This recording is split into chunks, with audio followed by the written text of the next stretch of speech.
Hey guys, welcome to the Hobby Lobby. This is how to use and read micrometers, video series number 2. Micrometers for very accurate measurement are required. It is necessary to use micrometers with which it is possible to make readings to 1/10,000th of 1 inch or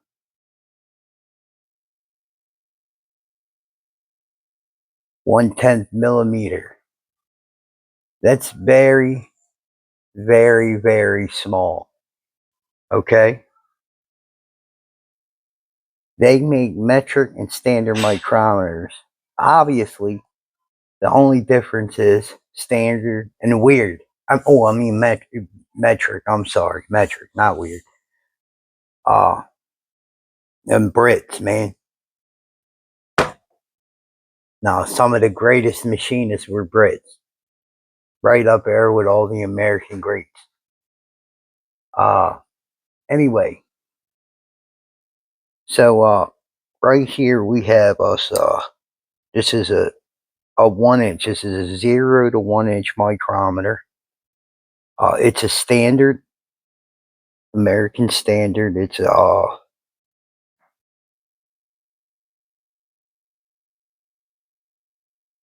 it's a standard. Okay, so this is what we got on the barrel. It goes in graduations here, right? Of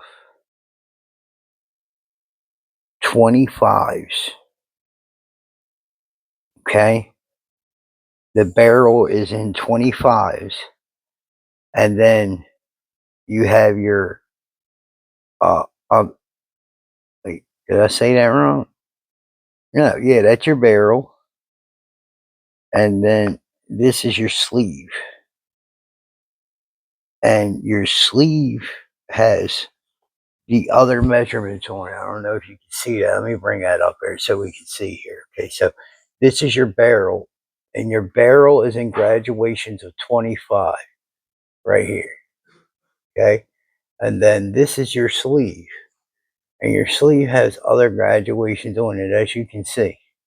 Right now, if something happens and you get a tie, let's say, right, you get right in the middle and you got to break it, right? Like, say it's right in between two measurements.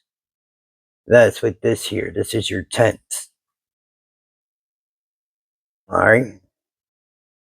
So it'll be like 0.155 or 3 or 2 or 9. You know what I mean? So it's gonna have that number that lingers behind to make it a whole again. You understand what I'm saying? So I hope I said that right. Oh yeah. So anyway, now the micrometers, you have an ample here, right? And this is your barrel, this is your sleeve. This is your ratchet right here. It's a ratchet to where you come down on the part and you don't over tighten, because it takes a feel to be able to use the sleeve on the barrel. Okay, and then there's a way to hold your micrometer. You'll know a real machinist. Well, a person that has experience using a set of micrometers around a machinist anyway. Let's put it that way. Just because you know how to hold a set of micrometers don't make you a machinist. But being able to properly use that set of micrometer, we know it ain't there yet. There's another way to cheat too. You can always do like this and bring it open. Just don't overdo it, because, well, if you overdo it, you're gonna unscrew it. You don't want to unscrew it because it's hard to get right once you get it undone. So here's where we're at.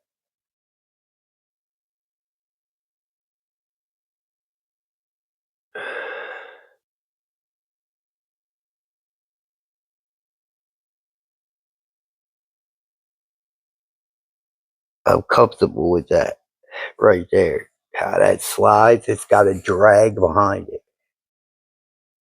That's how you know you're good. You're not too tight. You can feel that slight drag, right?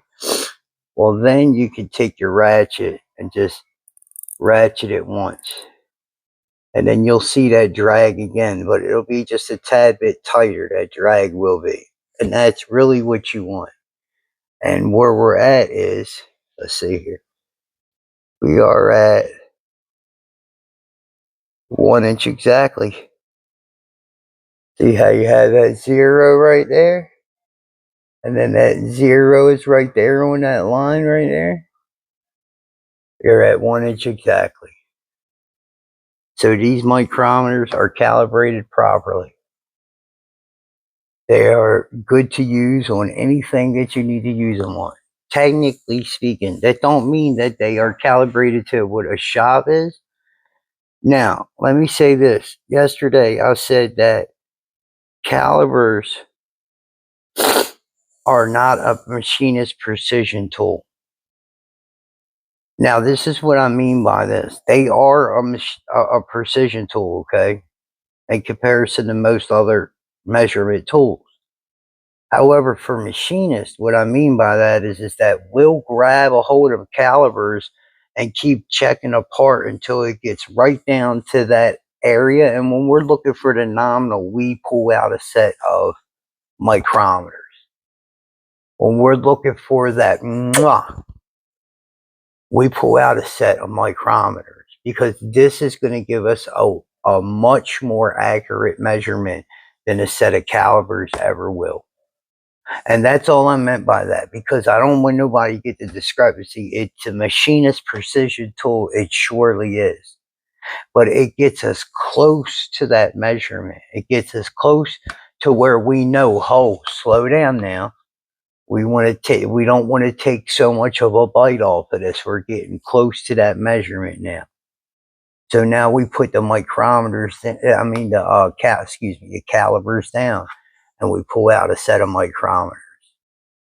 And we always pull our standard out and we check our micrometers before we start using it on that part to make sure that it wasn't knocked out of whack before you go on to use it on another part.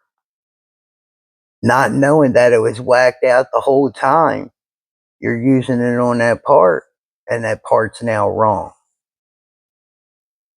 You don't want that embarrassment. So always check your part you check your tool with a standard. Cover your own tail. Don't be like them weird guys, man. Always keep a standard with you. Huh? Always keep a standard with you. Check your tools. You're done. Okay? Well, guys, uh, I think we covered everything here with micrometers, how to use them, how to hold them properly, hold them with your hand, right? That's, that's how you hold them, just to check parts and stuff like that. You just get up in there and slide stuff up in there and hold them up. Get it down on there and kiss it. Kiss it good. Kiss it, kiss it, and kiss it good. Look at that there. That's tight, boy. Ah, that's tight. We you ratchet it up a little bit right there like that there. Huh? Ratchet. Here. Here. That's what it sounds like. Almost like a purring kitty. Huh? And then this right here, it seems like it's a little tight, but it's really not. It's just it's seated on there properly.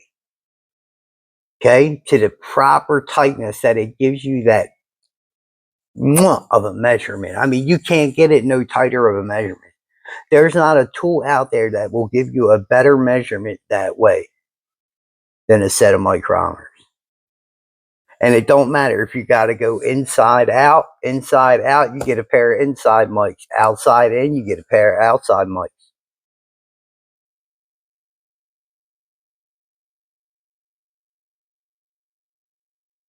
How big are them? So we got 5, 25 pass to the 3, so 20, 28. But we're past the 3 and in between the 4. So then we come back here and we see which one lines up first. So one of these are going to line up with that line. 8's pretty close. 9 looks like it's right on the money. And 10 looks like it's a little over. So I'm going to say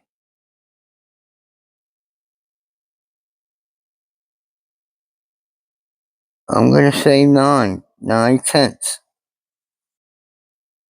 So it's 5.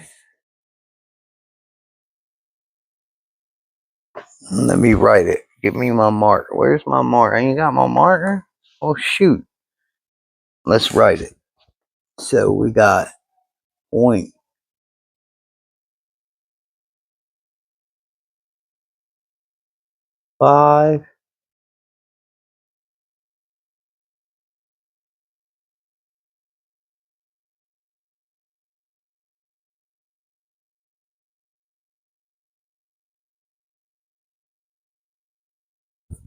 That's how it would be written.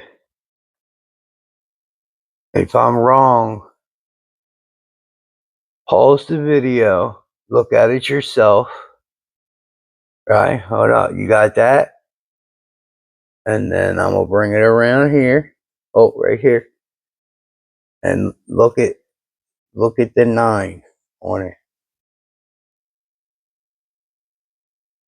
Ready? Coming around to it. Now pause it at the 9. And look at it for yourself. And you'll see for yourself. It's 5/28 and 9/10.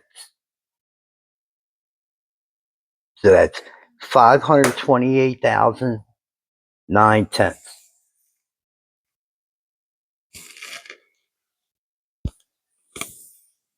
of an inch, of 1 inch.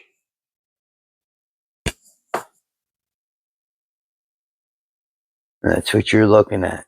This number is part of this. That's all. Just part of it. And it's this much of it. That's what you're looking at. Pretty cool, right? Huh? Can you see that? Okay, yeah, you can see that. That's what you got left. If you bring this to the edge of it, that's what you got left of it. Right there. Huh? Well, thank you for watching. See you on the next one.